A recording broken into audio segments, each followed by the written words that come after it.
નમસ્તે વિદ્યાર્થી મિત્રો, આપણે આજે એક ન્યૂ ચેપ્ટર સ્ટાર્ટ કરવા જઈ રહ્યા છીએ, જેનું નામ કંઈક આવું છે, chapter number 3, pair of linear equations in two variables. બરાબર.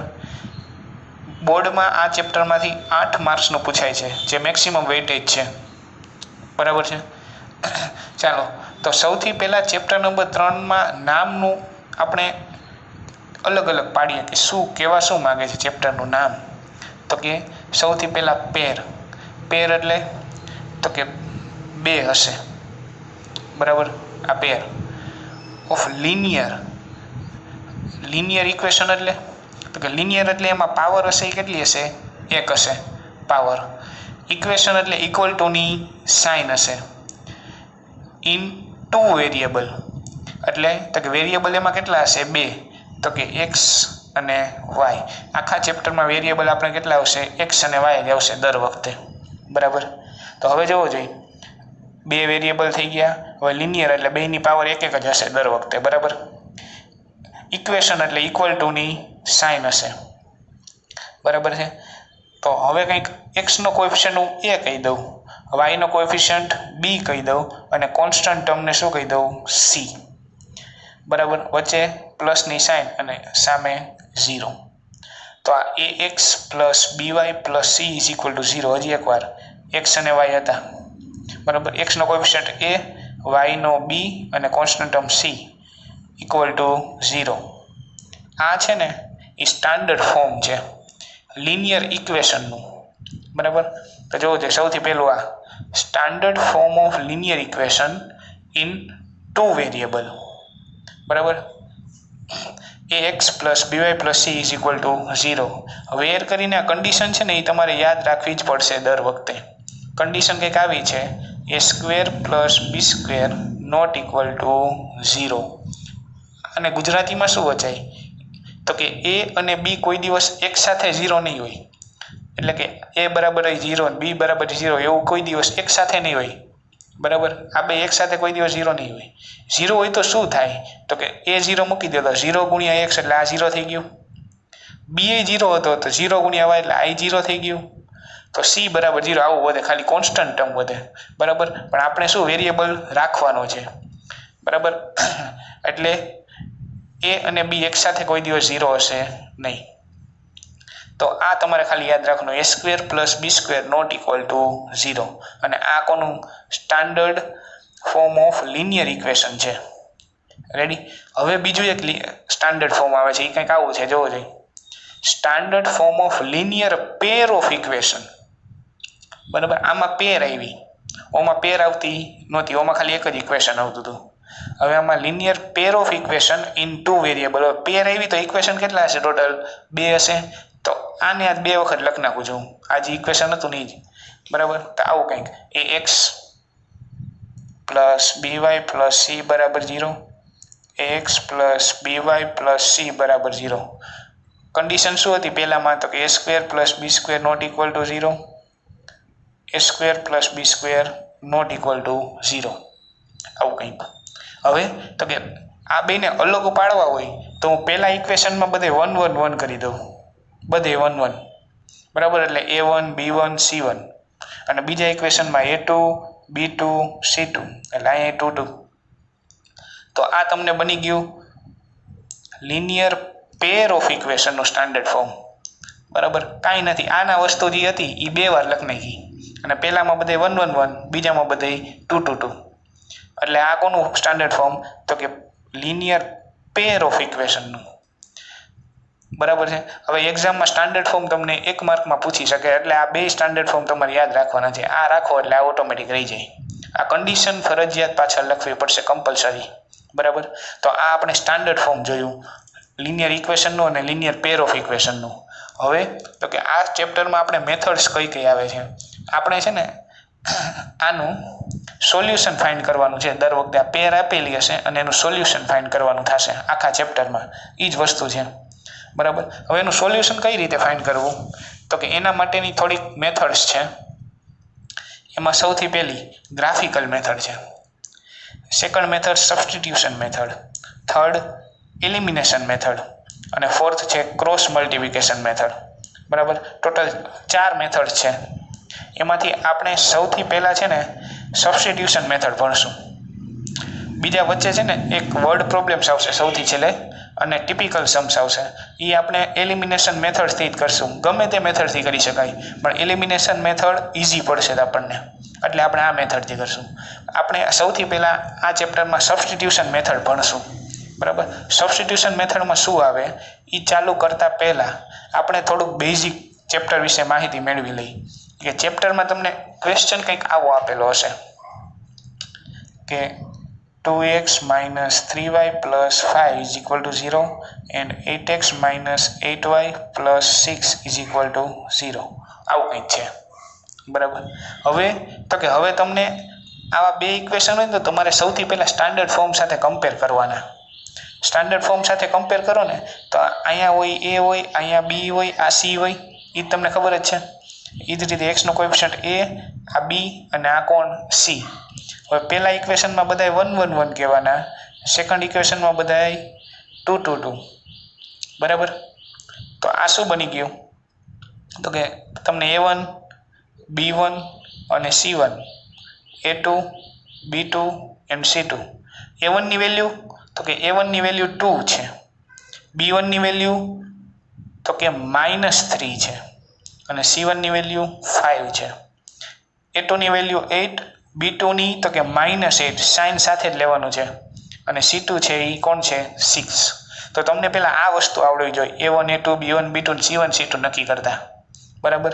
તો ગમે તે ઇક્વેશન હોય, ધારો કે આવું છે 3x plus 8y minus 8 is equal to 0 and minus 4x minus 5y minus 9 is equal to 0. તો ચાલો આમાં A1 B1 C1 A2 B2 C2 આ નક્કી કરતા આવડવું જોઈએ. A1 કેટલા છે તો કે પહેલાં તો આ A B ને C લખ નાખાય, નીચે A B ને C લખ નાખવાનું, ઉપર બધે 1 1 ને 1, નીચે બધે 2 2 ને 2. તો A1 કેટલા થયા તો કે 3, B1 કેટલા થયા તો કે 8, C1 તો કે -8. આ ખાસ ધ્યાન રાખજો, માઇનસ આવે ત્યારે. એ જ રીતે A2 તો કે -4, B2 તો કે -5, C2 તો કે -9. ઓકે. તો હવે A1 A2 B1 B2 C1 C2 તમને ફાઇન્ડ કરતા ગમે તે ઇક્વેશન હોય આવડે. હવે આના ઉપરથી આનો રેશિયો લેવાનો છે તમારે, A1/A2 B1/B2 C1/C2 એવા રેશિયો. એ રેશિયો ઉપરથી નક્કી થશે કે એના સોલ્યુશન્સ કેવા હશે. બરાબર. તો એ રેશિયોમાં શું છે એ આપણે જોઈએ. ક્યારેક આવું થશે. બરાબર. ફર્સ્ટ વન આવું છે કંઈક કે A1/A2 does not equal to B1/B2. તમે A1/A2 નો રેશિયો ફાઇન્ડ કરશો, પછી B1/B2 નો રેશિયો ફાઇન્ડ કરશો, એ બે ઇક્વલ નહીં થાય. બરાબર. સેકન્ડ કંઈક આવું છે કે ભાઈ A1/A2 is equal to B1/B2 થયું. ઇક્વલ ટુ થાય તો આગળ ચેક કરવાનું કે ભાઈ ઓલું C1/C2 છે એ શું છે તો કે એ ધારો કે ડઝ નોટ ઇક્વલ આવ્યું. બરાબર. અને ત્રીજું કંઈક આવું છે કે A1/A2 ઇક્વલ ટુ B1/B2 આવ્યું, અને ઓલું C1/C2 કેવું આવ્યું ઇક્વલ આવ્યું તમારે. બરાબર. તો શું થાય તો કે આ 3 કન્ડિશન છે. એ 3 કન્ડિશન ઉપરથી શું નક્કી થશે કે ભાઈ તમારા સોલ્યુશન્સ કેવા હશે. તો એના માટે જોઈએ આપણે સૌથી પહેલાં કંઈક આવું છે. બરાબર. પહેલી condition A1/A2 not equal to B1/B2 આવું હોય ત્યારે શું થાય તો કે યુનિક સોલ્યુશન મળે. યુનિક એટલે એક જ સોલ્યુશન મળે. એક્સની કંઈક વેલ્યુ મળે, વાયની કંઈક વેલ્યુ મળે, બસ એ એક જ સોલ્યુશન. અને ઇક્વેશન્સ કેવા કહેવાય તો કે કન્સિસ્ટન્ટ કહેવાશે. બરાબર. આવું કન્ડિશન મળે તમને ત્યારે ઇક્વેશન કેવા કહેવાય કન્સિસ્ટન્ટ કહેવાય. અને 2 લાઇન્સ છે એ ઇન્ટરસેક્ટ એટ 1 પોઈન્ટ. હવે લાઇન્સ ક્યાંથી આવી તો કે તમને ખબર છે કે ભાઈ ઇક્વેશન લિનિયર હોય. બરાબર. આપણે સેકન્ડ ચેપ્ટરમાં જોઈ ગયા, ઇક્વેશન લિનિયર હોય તો શું થાય તો કે એનો ગ્રાફ ડ્રો કરો ને તો એ લાઇન મળે. બરાબર ને. તો લિનિયર ઇક્વેશનનો ગ્રાફ લાઇન છે તો આનો ગ્રાફ એ લાઇન હશે, એ જ રીતે આનો ગ્રાફ એ લાઇન હશે. હવે તો કે એ બે છે ને લાઇન એક જ પોઈન્ટમાં ઇન્ટરસેક્ટ કરતી હશે. બરાબર. ક્યારે? જ્યારે કંઈક આવી કન્ડિશન હશે ત્યારે. રેડી? હવે તો કે ધારો કે આવું મળે A1/A2 ઇક્વલ ટુ B1/B2 મળ્યું, પણ ઓલું નોટ ઇક્વલ છે, તો શું થશે?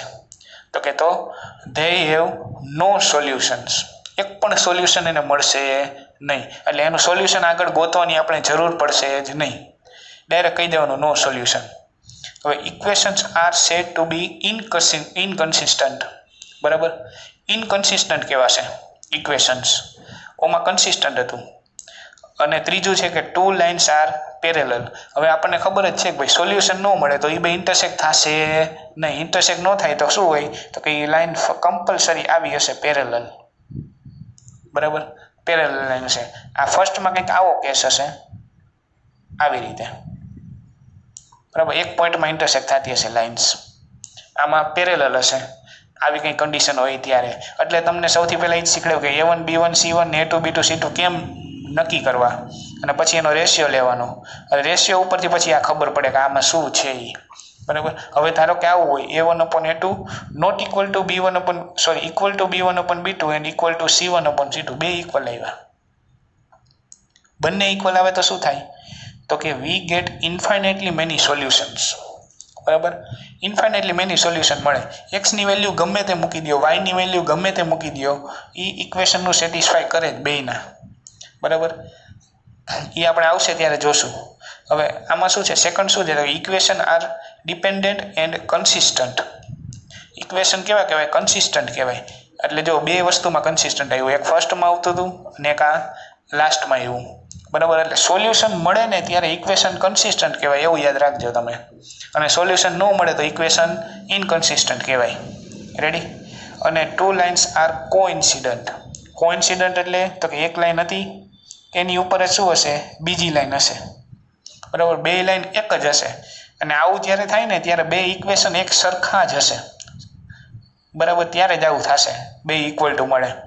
અને બે ઇક્વેશન સરખા હોય તો એની લાઇન ડ્રો કરો, એ બે સરખી જ મળવાની છે. એટલે લાઇન કેવી મળે? એ કોઇન્સિડન્ટ મળશે. બરાબર? આ વસ્તુ યાદ રાખવાની છે. આપણને MCQમાં 1 માર્કમાં આવું પૂછી શકે, જે પહેલાં 16 ક્વેશ્ચન છે એમાંથી. હવે શું આવે છે? તો કે હવે એને ગ્રાફ વિશે વાત આવે છે. એ હમણાં જોઈ જ ગયા છે આ જે વસ્તુ છે ને.